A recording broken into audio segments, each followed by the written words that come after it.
kiganiro Tsapa Fashion Show. Mu Rwanda turagerageza twambara neza buri wese yikora uko abishoboye kandi akagaragara neza. Birimo biratworohera gukora ibintu bijyanye n'ibintu nyarwanda. Abanyamideli basohokera igihugu mu Rwanda. Kwambara gutya byatewe na klima yiriweho, nahoze mbona ari imbeho, hitamo kwambara akapira k'amaboko maremare. Niba wumva ko kwambara ibikwegera ari byo bikubereye, ubundi byose ni mu mutwe.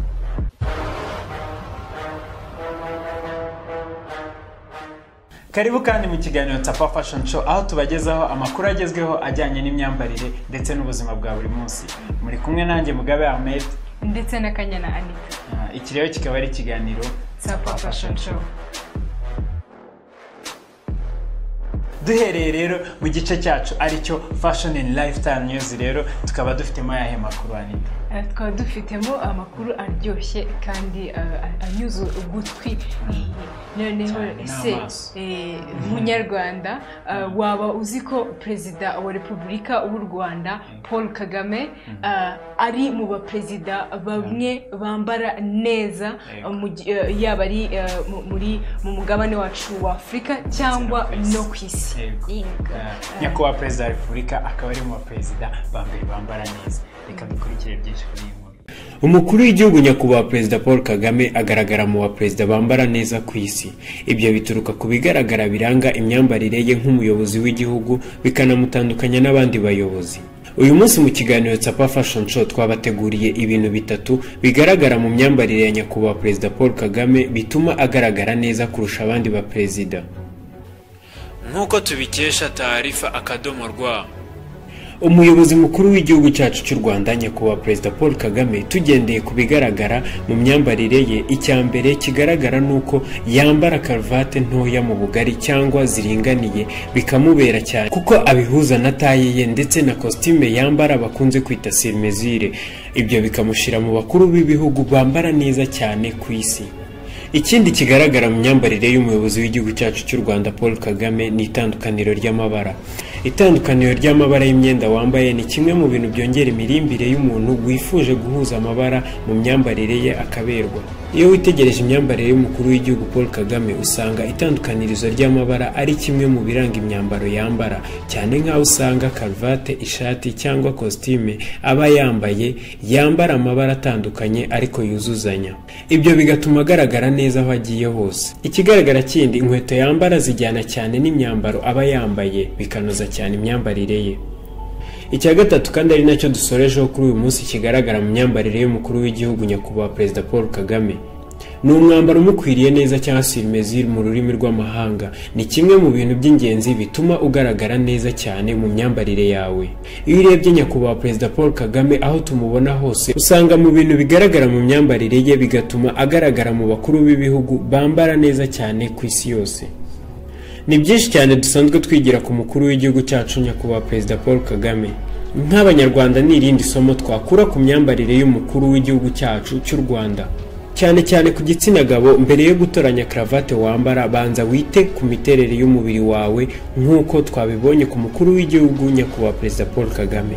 Muri rusange itandukanirizo ry'amabara ndetse no kureba imyambaro igukwiriye neza ni bimwe mu binoza imyambarire yawe ukagaragara neza. Mwari kumwe nanjye Mugabe Ahmed, naho ubutaha. Dushima cyane rero Mugabe Ahmed kubw'icyegeranyo yaduteguriye. Tunashima abayobozi bacu bo mu gihugu cyacu cy'u Rwanda yuko baduhereza urugero rwiza, apana gusa rwo gukunda igihugu ahubwo no kwambara neza bagasa neza nk'abanyarwanda. Hari isura nziza buriya baba batanze no ku isi n'ahandi hose y'u Rwanda. Tugira isuku kandi tunambara neza ariko yego turi intangarugero. Dukomeje rero amakuru yacu, bimwe mu bitaramo byo kwerekana imideri byo mu Rwanda bikaba bimaze gutera intambwe ishimishije. Aha, ikimwe rero muri ibyo bitaramo akaba ari Kigali Fashion Week. Kigali Fashion Week rero ku nshuro ya mbere ikaba yabereye muri Holland. Yego, muri Europe. Yego. Aha rero kandi bakaba banateganya no kuba babikorera hirya no hino hatandukanye ku isi. Reka dukurikire byinshi kuri iyi nkuru.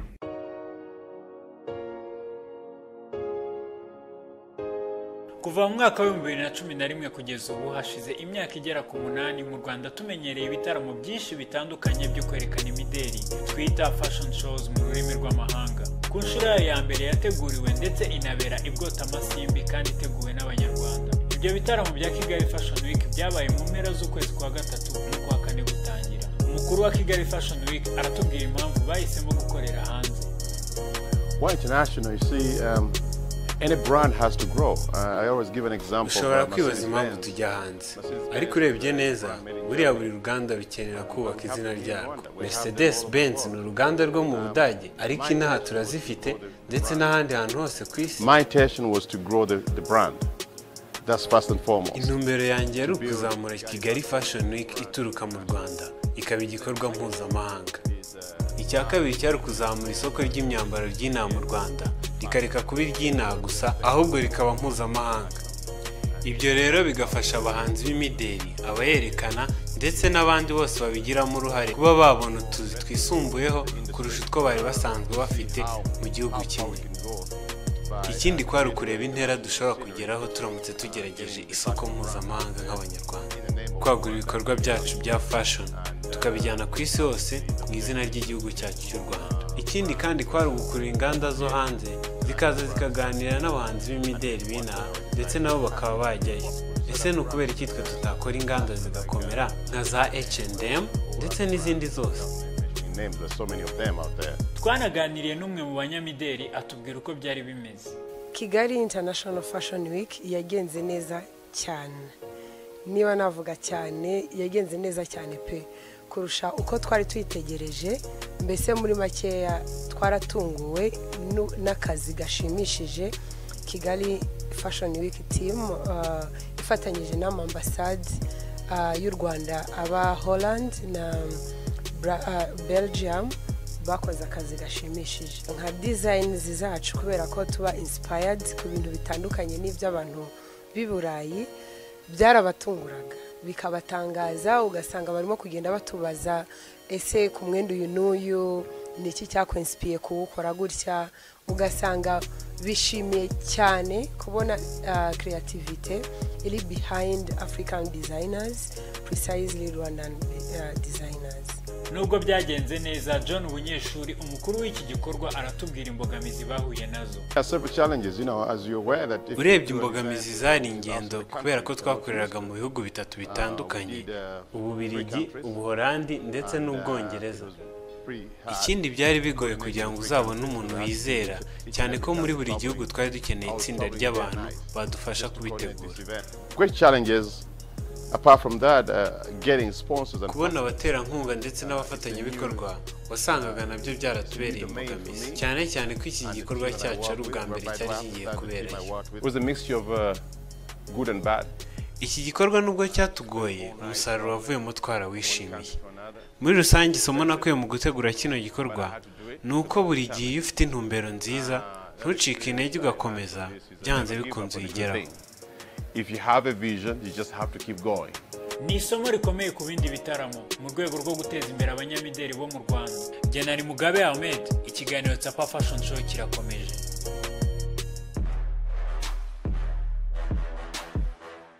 Tukaba dukomereje mu gice cyacu aricyo Fashion Academy. Ni hahandi twigisha abanyarwanda batandukanye kwambara cyangwa byinshi cyane ku bijyanye n'imyambarire. Tugiye kureba hamwe ibintu 20 bihinduka mu buzima bwawe iyo utangiye kwambara neza. Ni ibintu 20 rero bihinduka mu buzima bw'umuntu iyo atangiye kwambara neza. Yego. Aha duhereye rero ku cyambere, nkuko bizi umuhungu iyo yambaye umukobwa aramurangarira. Yego. N'umukobwa iyo yambaye umuhungu aramurangarira. Abakobwa rero cyangwa abahungu batangira kurangarira abantu bambaye neza. Noneho icya kabiri rero, icya kabiri imodoka ziguhinzira iyo ugiye kwambuka. Ibyo mwaye mubizi kugira ngo nawe rega babirebe barebe kuntu wambaye neza. Yego. Ni hahandi imodoka ijya kurira dodan ukagira ngo ni nk'icyobo. Aho ngaho rero no kuvuga ngo n'umuntu utwaye imodoka aba arimo kukwigiraho byinshi ku myambarire yawe kuko babona wambaye neza. Icya gatatu rero ku bantu bafite akazi, bosi arakuba erega atanakubashye ejo n'ejo bundi akeneye inama agiye nko nk'ahantu nyine hari afite agaciro, very important, nko mu manama ashobora gukenera inama zawe. Noneho icya kane ugiye muri interview ushobora kubona akazi atari uko urushije abandi ahubwo ko wambaye neza. Burya bamwe baravuga ngo wambaye neza cyangwa usa neza hanze no mu mutwe agasa neza. Icya gatanu rero abantu barakwizera cyane birenze ibikenewe. Yego. Kuko ntago wajya kwizera umuntu ubona asa nabi. Icya gatandatu rero abantu benshi baseka ibyo uvuze. Niyo bitaba bisekeje ariko upfa kuba wabivuze bahita bareba ukusa. Nibyo birasekeje kabisa. Icya karindwi inshuti zawe zitangira kukwigiraho kwambara neza. Urumva kameme inshuti ntabwo wagira inshuti zigaragara nabi kandi ugaragara. Icya munani rero abantu batangira kukwishimira bakagusekera bo muhuye gusa n'abandi. Mujya mubibona abantu nyine iyo muhuye akajya gusekera asa n'ugusuhura kandi nyamara mutaziranye. Ariko buriya abakubwira ati bose wambaye neza cyane. Icya cyenda rero ni uko utangira kwanga ibintu bitagukwira. Utangira kwanga ibintu bitagukwira, ibintu binini cyane, byenda binini bigasa neza, utangira kubyanga. Icya cumi rero utangira kwiseka iyo utangiye kubona nk'amafoto ya kera. Noneho nanjye njya nyabona nkaseka. Icya cumi na rimwe rero mu bintu 20 ibyo twavugaga, hari ibitondo bimwe rero ubyuka ugasanga waba ugiye ku kazi cyangwa abafite akazi cyangwa waba ugiye ahandi hantu ugasanga wambaye neza kandi nyamara nta ruhare runini wabigizemo. Mbese wapfuye gufata ibyo wabonye byose ugasanga wambaye neza cyane. Icya 12 ni hahandi rero ubura icyo wambara neza kandi utakibuze, ahubwo ari uko byuzuye muri garderobe yawe cyangwa akabati kawe ukareba ukavuga ati mbuze icyo nambara kubera ko byose ni byiza. Icya 13 yego, hari igihe noneho aho ugiye hose ugitangiye kwambara neza, aho ugiye hose abantu baragukomanga ati tonto wambaye neza cyangwa tantine. Icyo rero reka tugihuze n'icya 14 hahandi noneho iyo utangiye kwitegura ahantu uzajya uba utangiye kuvuga ati byanze bikunze uzambwira ko byanze bikunze ni ikintu uba wamaze kwishiramo wanacyiteguye wacyakiriye. Yego. Icya 15 rero ku bantu buriya badasanzwe bakunda kurimba cyane, usanga costume cyangwa high heels ku bakobwa ari ibintu bikomeye, mbese bibagoye. Yego, ariko isanzwe wambara neza cyangwa isanzwe urimba usanga ari ibintu bisanzwe bimenyereye. Yego, byambara ukabona ni ibisanzwe. Yego. Dukomeje rero icya 16 abantu batangira kugusanisha n'ubusa rero. Yego.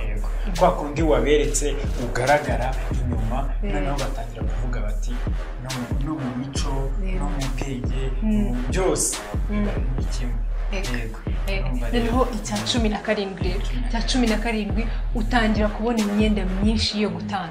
Ya myenda nk'uko twababwiye mu mafoto ya kera, ya myenda utangira kuyitanga, imyenda itagukwiriye, imyenda itayi fashion yawe, imyenda itagezweho utangira kuyitanga, kandi ni byiza kwitangaho kugira ngo tuyitwike. Icya 18 umukunzi wawe kuba afite abakunzi atangira noneho kwishimira kukwerekana.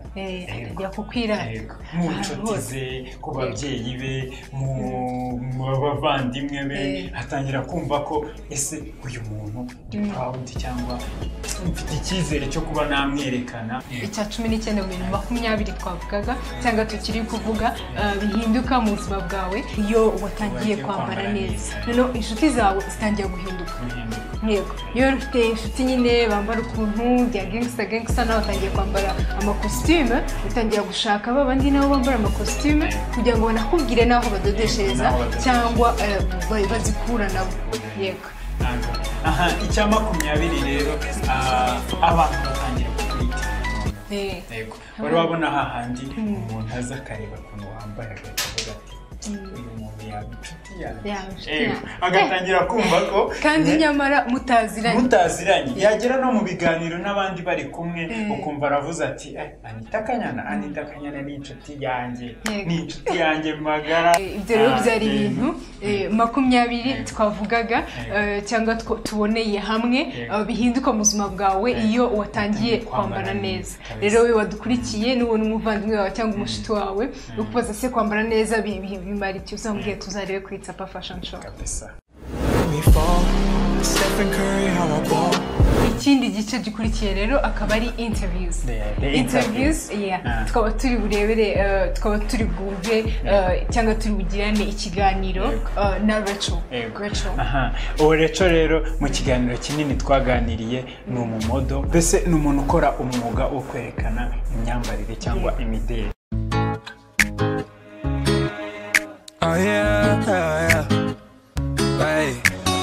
Every week is fashion week for me. Wake up, put on all the freshest shit you ever seen. New York, LA, Milan, Italy. Mu kiganiro Tsapa Fashion Show rero tukaba tugarukanye umutumirwa akaba ari umumodo ukomeye cyane uri international, yakoze mu ma Fashion Week atandukanye, araza kubidusobanurira. Twatangira tumwakira akatwibwira. Nitwa Neza Rachel, ndi umunyamideli w'umunyarwandakazi. Ubu ngubu mbikoze hashize nk'imyaka 4. Ubu ngubu ntangiye kubikora nk'umwuga. Twavuye kure, I think 4 years ago, imyaka 4 ishize ntabwo gutyo byari bimeze. Ubu hari made in Rwanda, so they are promoting designers, bara promoting ibintu bijyanye n'imyenda yo mu Rwanda, abanyamideli basohokera igihugu mu Rwanda bakajya gukorera hanze. Nkanjye nagiye muri Nigeria, njye muri Kampala Fashion Week, Ghana. So ni byiza kwerekana imideli n'ikandi kazi kose, uretse ko wowe umunyamideli uba uri nka brand, uba werekana creativity z'abantu. Mbikora nka business kandi nkabikora nka fun. Ese wadusobanura ni izihe mbogamizi umunyamideli cyangwa umuntu werekana imideli ahura nazo? Umunyamideli twebwe mu Rwanda ntabwo tugira ama agencies, fashion agencies, dukora nk'aba freelancers. Iyo ni challenge imwe kuko nagubona opportunities. Ubundi abantu bitwa ba scout, abantu bagenda bajya mu bihugu bitandukanye bagashaka abantu bafite talents zikiri ntoya, ariko twebwe mu Rwanda ntago tubabona. So dukora nko mu gihugu nko mu Rwanda, wagera hirya ukavuga uvuye hehe? Mu Rwanda no haba models. I mean ukumva ko ntago, they don't think ko mu Rwanda dufite ibintu byiza cyangwa dufite abantu bakoramo, abantu kudusupportinga ministry, abantu muri rusange basanzwe bakabimenya, just gushira mindset ko fashion ari ikintu wakora kikaguteza imbere. My young sisters, my young brothers, they should just do a research. Bagakora research akavuga ati njye niba ngiye gukora fashion, I want to be this type of person. I want, so far so good. Ariko ubundi my dream career mukora internationally, like my dream. But the main goal is to inspire other people through my fashion. Ndabakunda. Go follow me on Instagram, Neza Rachel, Facebook, and let's get to know each other and talk more about fashion. I'm interested. Turashima cyane rero Rachel kuba yarabashije kutuganiriza birambuye ku by'umwuga wo kugaragaza imideli. Dukomereje rero mu gice cyacu ari cyo cya ijwi ryawe noneho tugiye kureba hamwe umuco na bikini.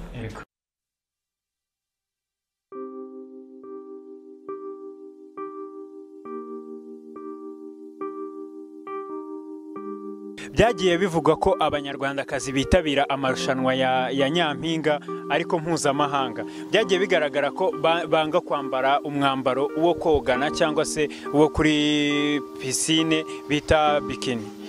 Ese wowe ubibona gute ko banga kuwambara bavuga ngo ntaho uhuriye n'umuco nyarwanda? Bikini ntago ari umuco nyarwanda n'ubundi, ariko niba uzi ko muri qualifications cyangwa se muza gusabwa muri iyo muri ayo marushanwa ugiyemo byanze bikunze bakubwira ko hari uri bujye kuri pisine, kandi kuri pisine ntiwagenda wambaye umushanana cyangwa ikanzu. Urumva haba hariyo umuco w'abantu batandukanye. Njye ndumva wabyambara udakwiye kwanga kubyambara. Mbega ibintu twebwe tuba twishyiramo ni ibintu bya kera, kuvuga ngo umuntu yataye umuco ngo yanze kwambara ngo uwo mwenda, ukuvuga ngo kuri ubu ngubu ntabwo ari wo muco twebwe tugenderaho. Hariya ni ukuvuga ngo nimba yagiye hari hanze abagiye gushaka hari akaba ari akazi arimo. Mu muco nyarwanda, umunyarwanda atabaye umunyarwandakazi gusa, umunyarwanda muri rusange agomba kwambara akikwiza. Njye mbona ntazi ibyo barimo, kuko niba bagiye ibyo byose babaza amategeko n'amabwiriza agendwa amarushanwa. Rero iyo batabikoze mba numva bimeze nk'agasuzuguro, ko bagiye babizi ibyo bagomba gukora. Hari igihe rimwe na rimwe biba bijyanye n'imyemerere y'umuntu, cyangwa se n'ahantu navuga ko ari values cyangwa umuco yakuranye. Njyewe ku bijyanye n'imyemerere yanjye numva ko n'ubundi ntago umuntu ashobora kujyayo. Bikini mba mbona ari nko kwambara ubusa.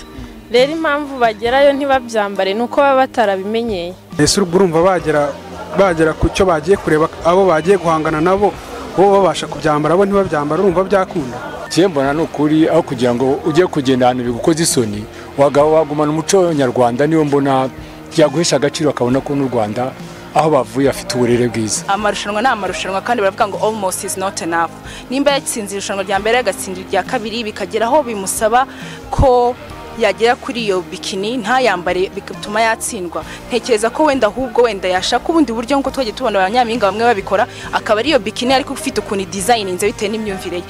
Ari nk'umwana wanjye kuko bakunda kwikwiza, ntabwo nakwemera ko abyambara, ariko byabaye ngombwa yagiye mu bandi yabikora kugira ngo ateze igihugu cyacu imbere, n'ubundi tuba dushaka kugira ngo tugire ishema. Irushanwa ntirikuraho kuba umuntu uwo ari we, ntabwo irushanwa rikuraho icyo umuntu yizera cyangwa icy'umuco w'umuntu. Kuba misi cyangwa umunyarwanda akazahaguruka azi ko irushanwa rizasaba ibintu nk'ibyo, hari ikintu gikomeye cyane abakoze n'ubwo batabizi. Benshi nubwo babona avuyemo basigara bibaza icyo gihugu ni igihugu ki, uwo muntu ni muntu ki, kuki bagendera kuri icyo kintu. Nubwo benshi babivugaho, bamwe bakabivugaho nabi, ariko abayubatse izina cyangwa abasize ishusho y'igihugu cyacu mu mitima yabo. Reka dushimire abanyarwanda batandukanye kuri byinshi batugejejeho kuri iyi topic yacu uyu munsi, ariyo yari ese bikini n'umuco, ese bihurira he cyangwa se bitandukanira he n'umuco nyarwanda. Nawe rero munyarwanda aho wicaye ushobora kuba ufite ikibazo cyangwa se inyunganizi kuri iyi topic yacu uyu munsi. Niyo mpamvu watwandikira ku mbuga nkoranyambaga zacu zitandukanye, arizo Facebook, YouTube, Instagram, Twitter. Aho hose rero ukaba wakandikamo ijambo Tsapa Fashion RW, ubundi igitekerezo cyawe ubutaha tukazagisoma tukigeza ku banyarwanda muri rusange. Ariko uyu munsi twaba turi buzihabwe na Munyana Joyce. Munyana Joyce rero akaba yitubwire birambuye kuri makeup. Ikaze mu kiganiro Tsapa Fashion Show muri iki gice cya makeup tips. Mu gutangira turakoresha tiro ariyo numero 18. Turagenda dusigiriza nk'uku nguku, biba byiza.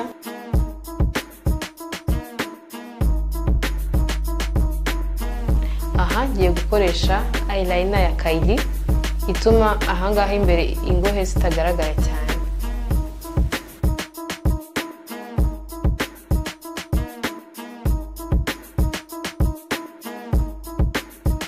Tumaze gusiga ingohe turakenera gukoresha concealer ariyo yitwa medium 3 secret cover concealer cream. Umuntu ayishyira hano munsi y'ingohe kugira ngo zigaragare cyane.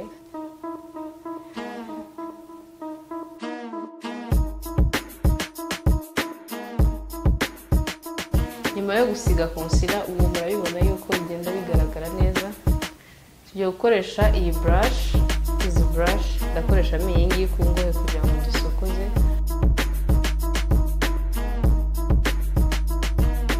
Ngiye gusiga highlighter kugira ngo ingohe zigaragare neza. N'ubundi turakomeza dukoresha aka brush gatoya dusiga highlighter.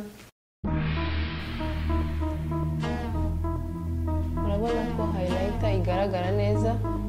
ahakurikiyeho tugiye gusiga eyeshadow ku maso, aho ndi bukoreshe izi brushes.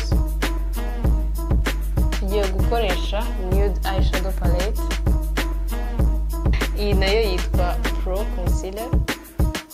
Tugiye kuyikoresha nka eyeshadow base.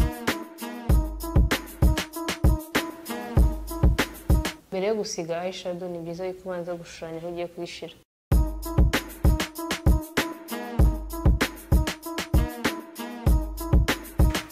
Tugiye gukoresha fine eyeshadow.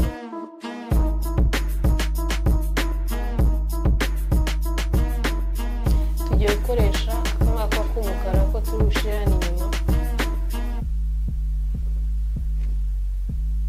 Tugiye gusiga Faithful iyo bashira hano imbere.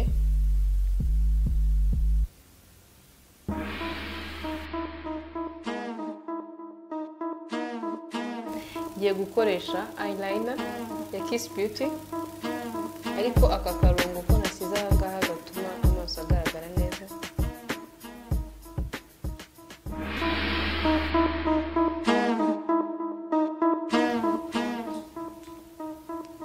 Ngira ngo murabibona uko uyu murongo wagize icyo wongeraho, urabona ko bisa neza. Ubu ngubu tugiye gukoresha waterproof mascara kugira ngo dusokoze. Murabona yuko tumaze gusiga amaso. Ubu maze gukora amaso, ndakeka mubona uko bimeze. Nyuma yo gusiga amaso usiga foundation. Iyi ni y'abantu b'inzobe.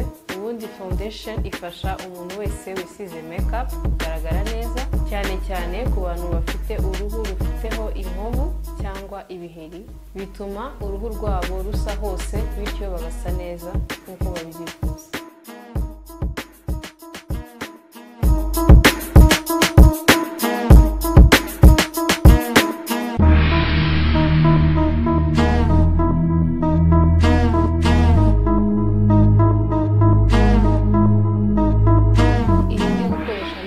Face ifasha ku bantu bashaka kugira isura ndende. Uyikoresha muri ibi bice, igice cya hano hejuru n'aha ngaha no ku izuru. Urabanza ukanashushanya izuru ku bantu bakunda izuru rirerire, warangiza ukagenda usigiriza nk'uku nguku. Iyo urangije ukoresha beauty blender, ukagenda usigiriza aho ngaho wagiye ushyira.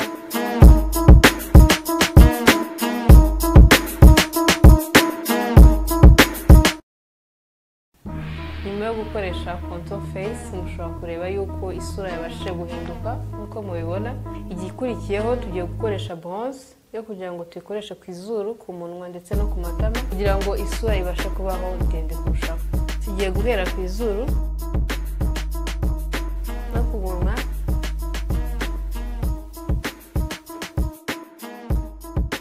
Ubu tugiye gusiga ku munwa, aho tugiye gukoresha iyi lipstick ndetse n'iyi lip matte yitwa NARS.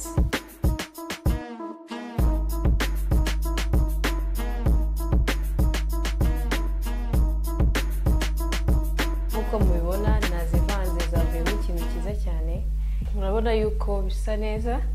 Mu kurangiza turakoresha iyi spray. Iyo uyiteye ituma makiyaje imara igihe kirekire. Iyi yari makeup tip y'uyu munsi mu kiganiro Tsapa Fashion Show, yakozwe nanjye Joyce Munyana. Naho ubutaha.